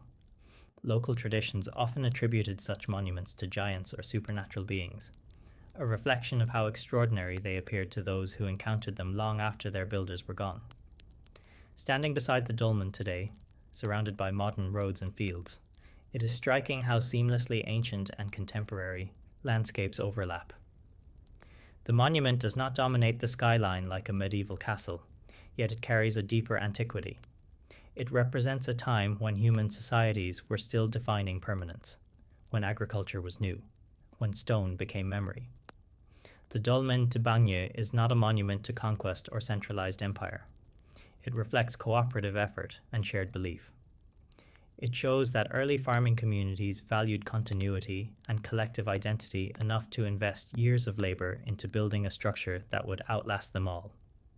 Its endurance is its message. Here, stone became lineage, structure became territory, burial became belonging. 5,000 years later, the dolmen de Bagno remains steady in the Loire Valley, a reminder that some of humanity's earliest architecture was built not for display, but for remembrance, and that even without written history, communities found ways to shape the land with meaning that survives to this day.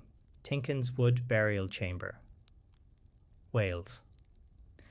The monument beneath the largest capstone in Britain at Tinkin's Wood Burial Chamber. In the Vale of Glamorgan in South Wales, where farmland stretches between gentle hills and the Bristol Channel, lies not far beyond the horizon, stands a stone monument that appears both simple and overwhelming at the same time. A massive flat slab of stone rests on upright supports, forming the entrance to a chamber that once lay hidden beneath an earthen mound. This is Tinkin's Wood Burial Chamber, and it contains one of the largest capstones in Britain. Built around 4000 BCE during the early Neolithic period, Tinkin's Wood is older than the pyramids of Egypt and older than Stonehenge. It belongs to the era when farming first took root in Britain and communities began marking the landscape with permanent stone monuments. The most striking feature of Tinkin's Wood is the enormous capstone that covers the burial chamber. Weighing an estimated 40 tons, it spans the entrance like a deliberate statement of permanence. The slab rests securely on upright stones, forming a narrow passage that leads into the interior space. Moving and positioning such a stone without metal tools or wheeled transport required careful planning and coordinated labor. Builders would have used wooden rollers, earthen ramps, and collective effort to shift the stone into place. The engineering involved was significant, especially considering the limited technology of the time. Originally, the chamber would have been enclosed within a long mound of earth and smaller stones, creating a barrow that concealed the interior from view. What we see today is the exposed stone framework after centuries of erosion removed much of the covering material. Inside the chamber, archaeologists discovered the remains of multiple individuals, along with fragments of pottery and other objects. This confirms that Tinkin's Wood was a communal tomb, used over generations. Burial here was not for a single elite figure, but for members of a broader community. The Neolithic farmers who built Tinkin's Wood were transitioning from mobile lifestyles to settled agriculture. They cultivated crops such as wheat and barley and raised cattle and sheep in the fertile lands of southern Wales. Permanent settlement encouraged new forms of social organization and new ways of thinking about ancestry and land. The burial chamber became more than a resting place. It became a marker of identity. Positioned on slightly elevated ground, the monument would have been visible across the surrounding landscape. It signaled presence and continuity. It told neighboring groups that this land was claimed by a community with roots reaching back through generations. The orientation of the chamber may also have held symbolic meaning. Many Neolithic monuments align with celestial events, reflecting awareness of seasonal cycles essential for agriculture. While exact alignments at Tinkin's Wood remain debated, its Placement within the landscape suggests intentional positioning rather than randomness. Life during this period was shaped by cooperation. Farming required collective labor during planting and harvest. Livestock needed protection. Resources had to be shared. Building a monument like Tinkin's Wood would have strengthened social bonds and reinforced shared belief systems. Unlike later monumental architecture associated with kings or centralized states, Tinkin's Wood represents a more communal expression of power. It does not celebrate conquest. It preserves memory. Over thousands of years, the monument endured shifts in culture and climate. Bronze Age communities followed, then Iron Age tribes, then Roman influence, and later medieval kingdoms. Through all these changes, the stone chamber remained in place. Local folklore later attached stories to the site, suggesting that spending a night within the chamber could bring visions or prophetic dreams. Such legends reflect how deeply rooted the monument became in regional identity, even long after its original purpose was forgotten. Standing before Tinkin's Wood today, the scale of the capstone dominates attention. It feels improbably balanced, as if suspended rather than supported. The chamber beneath is compact and enclosed, creating a strong contrast between exterior openness and interior intimacy. The monument does not rely on decoration or carved detail. Its impact comes from mass and proportion. The sheer size of the capstone conveys strength and stability. It suggests that the builders intended their creation to endure beyond their lifetimes. Here, stone became ancestry, weight became permanence, landscape became lineage. Tinkin's Wood burial chamber stands as evidence that early farming communities in Britain possessed the knowledge, organization, and shared vision necessary to shape their environment in lasting ways. It shows that monument building was not the exclusive domain of later civilizations, but part of humanity's earliest experiments with collective memory. Even now, in the quiet fields of the Vale of Glamorgan, the massive stone remains in place, connecting the present to a time when human societies were first learning how to build for eternity. Tichit-Oualata Stone Settlements, Mauritania. Urban life on the edge of the Sahara at Dar Tichit and Oualata. In southeastern Mauritania, where the Sahara stretches outward in wide, silent horizons, there are rocky plateaus rising above sandy plains that once supported thriving human communities. From above, faint lines of stone walls and clustered compounds appear across the edge of these escarpments, arranged with intention and order. These are the stone settlements of Tichit and Oualata, and they represent one of the earliest known urban traditions in West Africa. Long before medieval caravan cities emerged across the Sahara, and long before trans-Saharan trade routes connected sub-Saharan Africa to the Mediterranean world, communities here were building organized stone settlements between roughly 2000 and 500 BCE. This period is known as the Tichit culture, and it developed in a landscape that was very different from today. At that time, the Sahara was undergoing gradual drying, but parts of the region still supported seasonal rainfall, grazing land, and agricultural potential. The people of Tichit adapted to this changing climate by building permanent stone structures on elevated ground near seasonal water sources. Unlike earlier mobile pastoral groups, these communities settled. They constructed compound-like houses made from flat stone slabs stacked carefully to form rectangular and circular enclosures. The settlements were arranged in clusters, often with internal divisions, suggesting organized neighborhoods or kin-based groups. The architecture reflects planning rather than randomness. Walls form clear boundaries. Spaces are defined. Movement is structured. This indicates social organization beyond small family units. The settlements were built along the edges of rocky plateaus known as dars, which offered both visibility and protection. Elevated locations allowed inhabitants to monitor herds and surrounding territory while reducing vulnerability to flooding or sand encroachment. Life in Tichit revolved around a mixed economy. Archaeological evidence suggests that inhabitants cultivated early forms of millet, one of the oldest cereal crops in Africa. This makes Tichit one of the earliest known centers of agriculture in West Africa. Alongside farming, cattle herding remained central.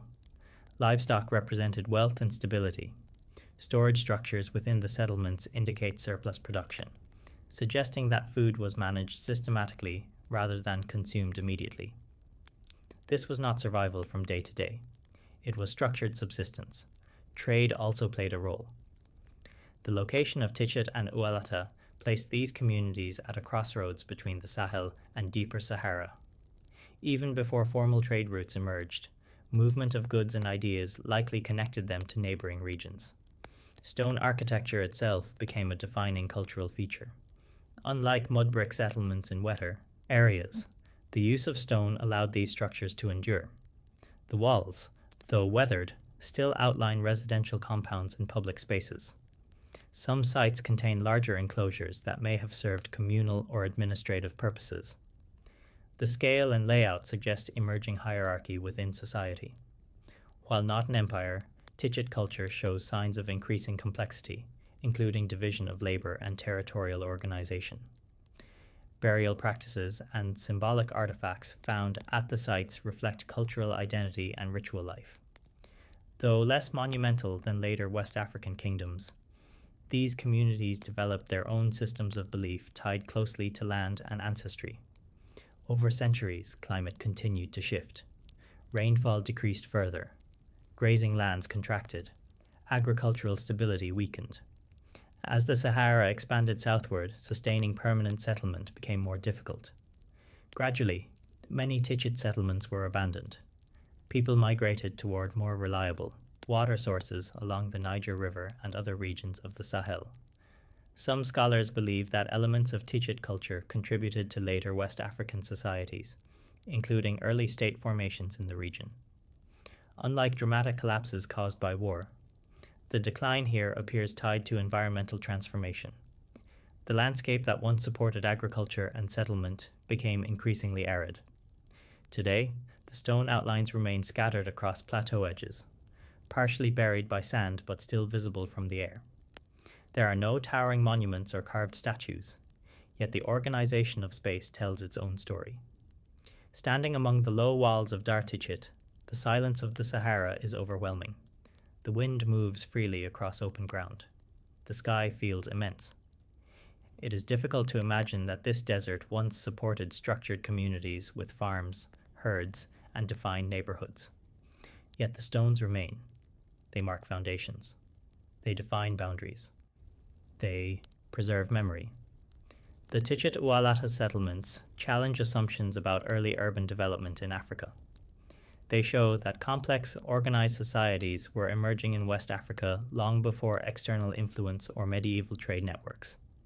Here, stone became stability. Plateaus became towns. Agriculture became identity. These settlements represent adaptation in a shifting climate, innovation in architecture, and early experimentation with structured social life. They are evidence that urban planning did not begin only in river valleys of the Near East or along Mediterranean shores. It also took root along the margins of the Sahara, and even now, across the dry plateaus of Mauritania, the quiet stone walls of Tichet and Ualata continue to trace the outlines of one of Africa's earliest urban landscapes. The Hill of 1,000 Dolmens, Goraf. A megalithic landscape in southern Spain at Goraf Dolmens.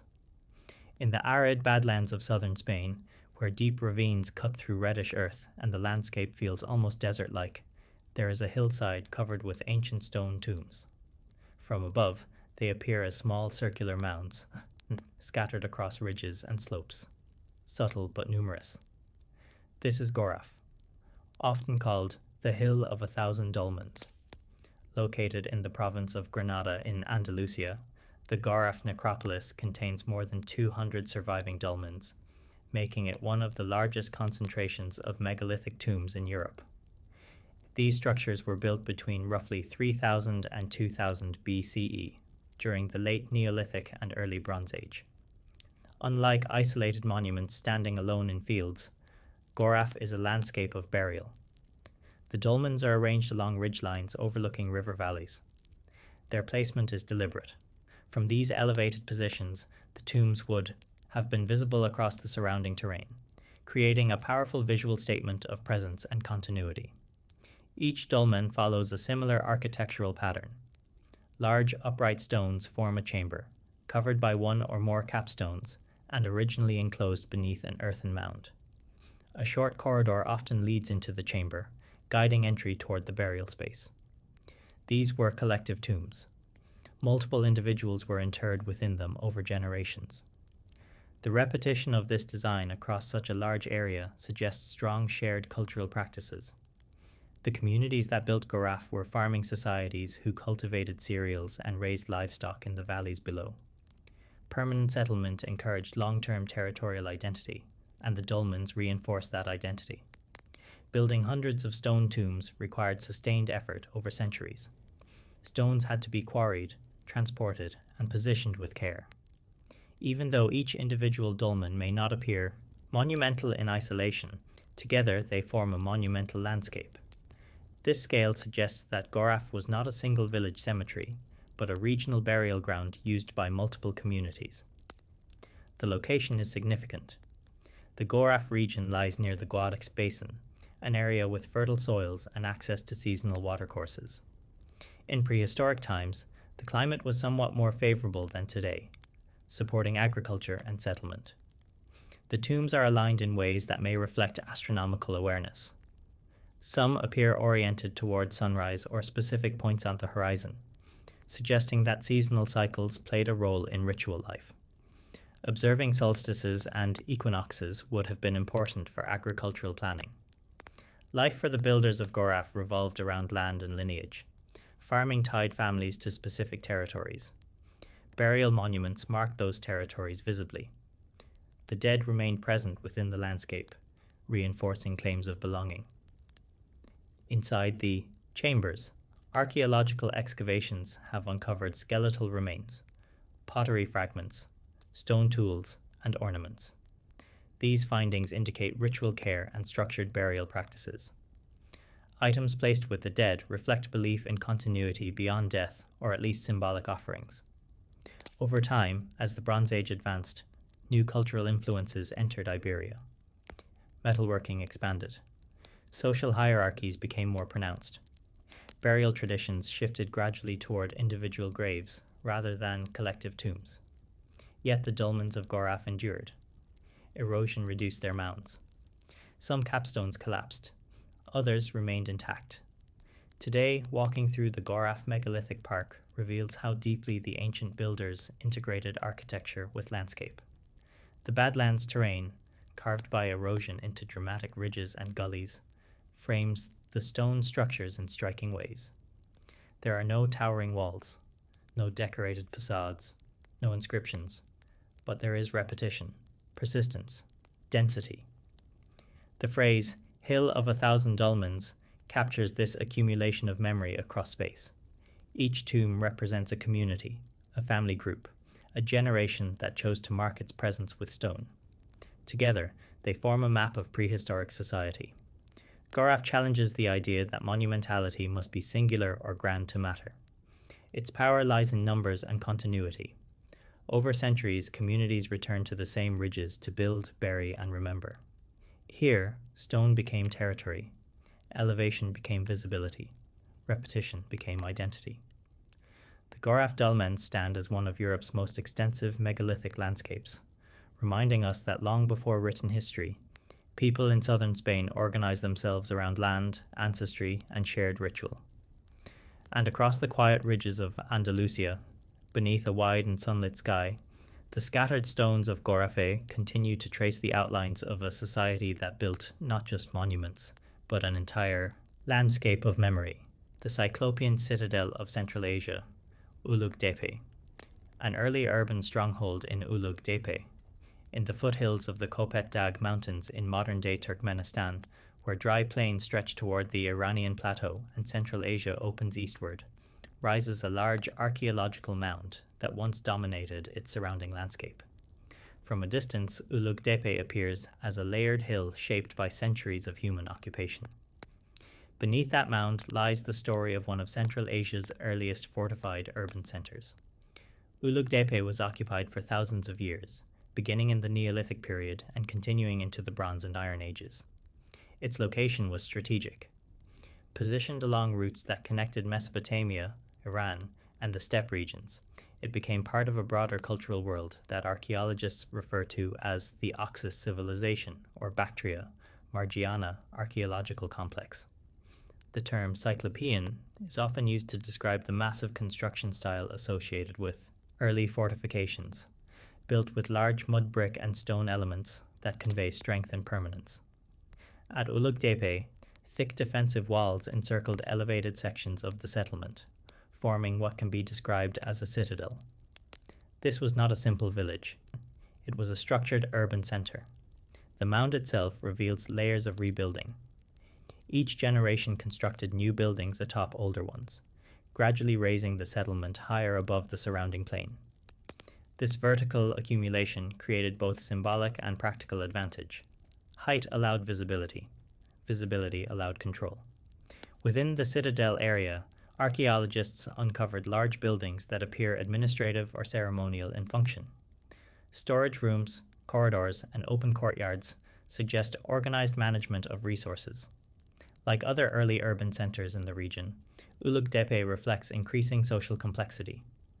Agriculture formed the foundation of life here. Irrigation systems diverted water from seasonal sources, enabling cultivation of wheat and barley in otherwise dry conditions.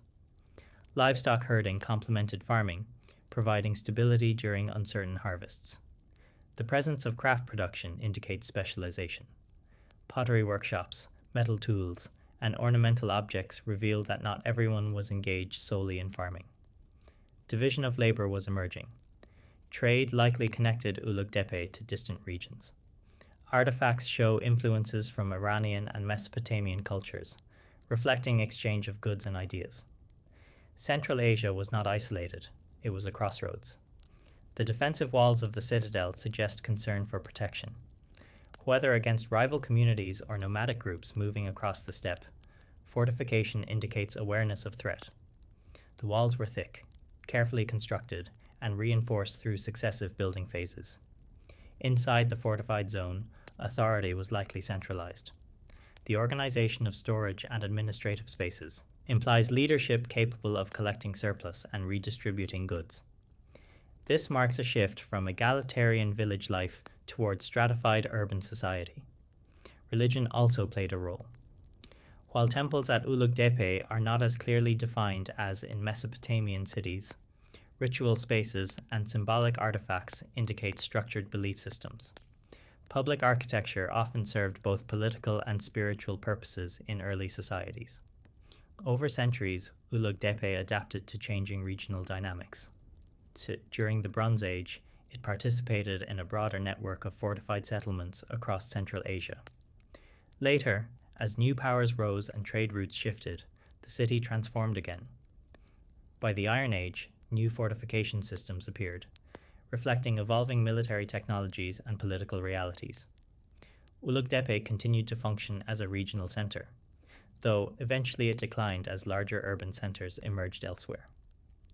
Unlike dramatic collapses marked by destruction layers, Ulug Depe's decline appears gradual. Environmental change, shifting trade networks, and political realignments likely reduced its strategic importance. Today, the mound stands quietly against the backdrop of the Kopet Dag Mountains. Excavated walls of mud brick outline former rooms and corridors. The scale of the settlement becomes clear only when viewed from above, where its elevated structure dominates the plain. Ulug Depe does not present towering stone monuments or decorated palaces. Its architecture is subtle, built largely from mud brick that has weathered over time. Yet its significance lies in what it represents. Here, in the heart of Central Asia, early communities experimented with urban organization, fortified defense, agricultural management, and regional trade. Here, mud brick became authority. Elevation became strategy. Walls became identity. Ulug Depe stands as evidence that the development of complex urban life was not limited to the river valleys of Mesopotamia or the Nile. It also emerged along the edges of deserts and mountains in Central Asia, shaped by geography and exchange. The citadel's thick walls speak of ambition and adaptation.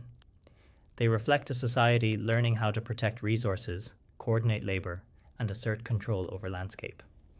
And even now, beneath open skies and distant mountain ridges, the mound of Ulug Depe continues to hold the layered memory of one of Central Asia's earliest fortified cities, the giant forgotten pyramid of Sudan.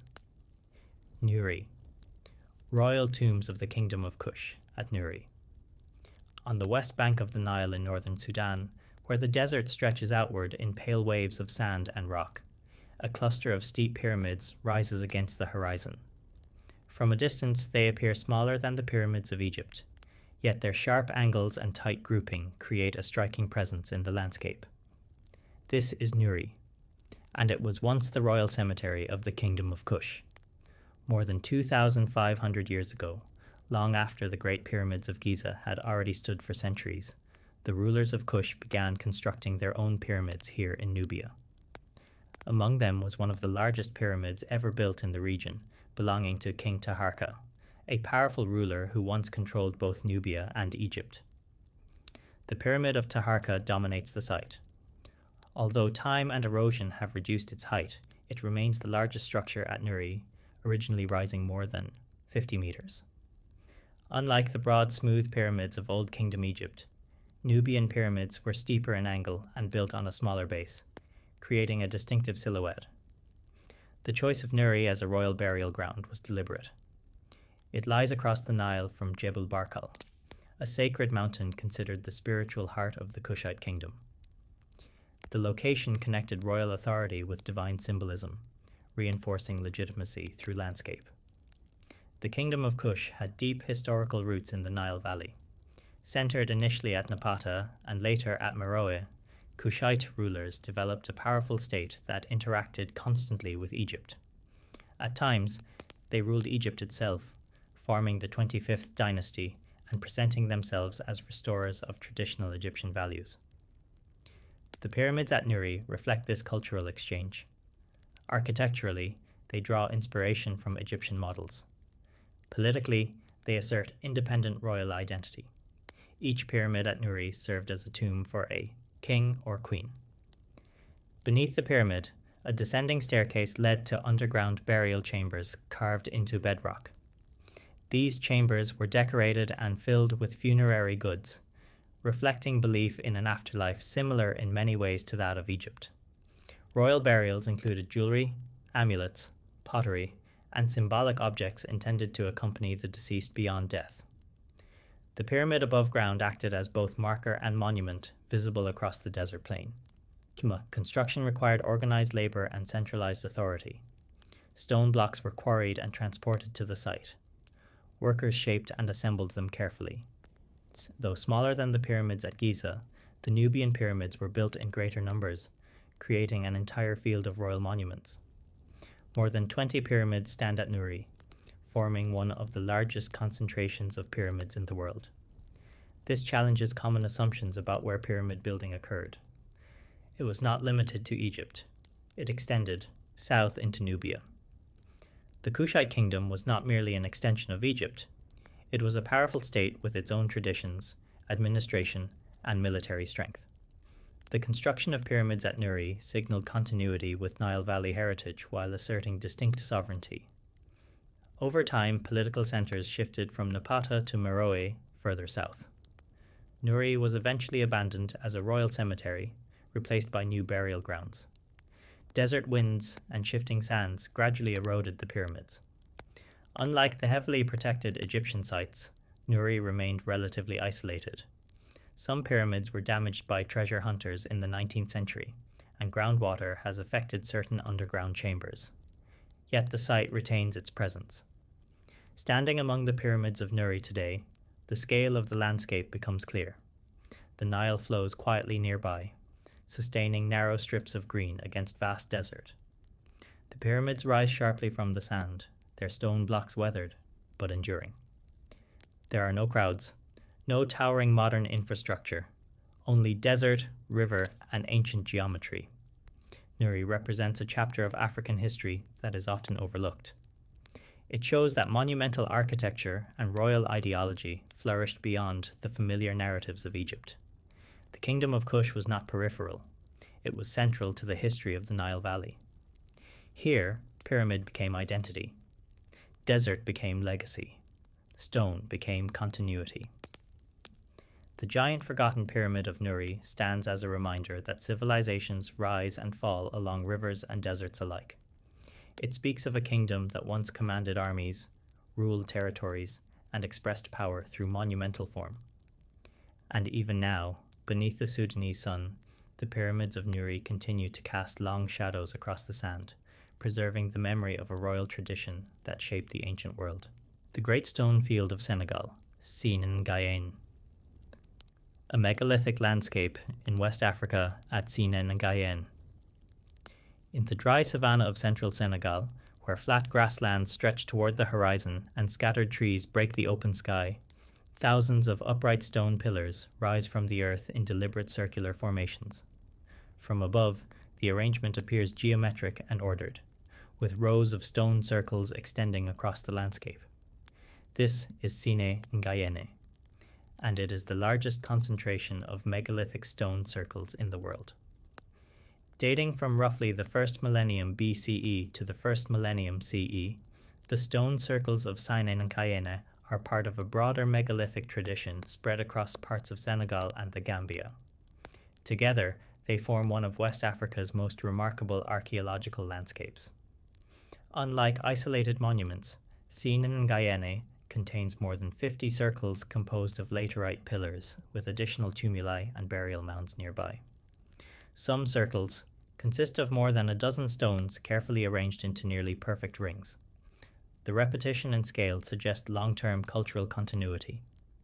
These were not random placements. They were intentional, structured, repeated across generations. The stones themselves are made of laterite, a reddish iron-rich rock common in the region. Each pillar was quarried, shaped into cylindrical or polygonal form, and transported to its location. This required organized labor and knowledge of stoneworking techniques. At the center of many circles, archaeologists have found burial remains, confirming that these were funerary monuments. Human bones, pottery fragments, and iron objects have been discovered beneath the stones, indicating ritual practices associated with death and remembrance. The arrangement of circles suggests communal burial rather than individual tombs. Like other megalithic traditions around the world, the focus appears to have been on collective identity rather than singular rulers. The communities who built Senegal lived in an environment shaped by seasonal rainfall and agricultural cycles. Farming millet and sorghum formed the economic foundation, while livestock herding provided additional stability. The region was also connected to broader trade networks that linked West Africa internally long before trans-Saharan trade intensified. The stone circles represent a society capable of sustained organization. Quarrying and transporting heavy pillars required coordination beyond small family units. The uniformity of design across multiple sites indicates shared cultural norms and symbolic meaning. Unlike pyramids or fortresses, these circles do not dominate through height or enclosure. Their impact lies in number and distribution. When viewed from the air, the landscape becomes patterned with rings, each marking a specific burial site yet forming part of a larger system. The purpose of the circles may have extended beyond burial alone. Their alignment and spacing suggest awareness of spatial planning. Some researchers have explored possible astronomical orientations, though clear evidence remains limited. What is certain is that placement was deliberate and meaningful. Senegal challenges the idea that large-scale megalithic traditions were confined to Europe or the Near East. Here in West Africa, independent monumental stone traditions developed, rooted in local materials and belief systems. Over centuries, the societies responsible for these circles evolved. Political structures shifted, trade routes expanded, and new kingdoms rose across West Africa.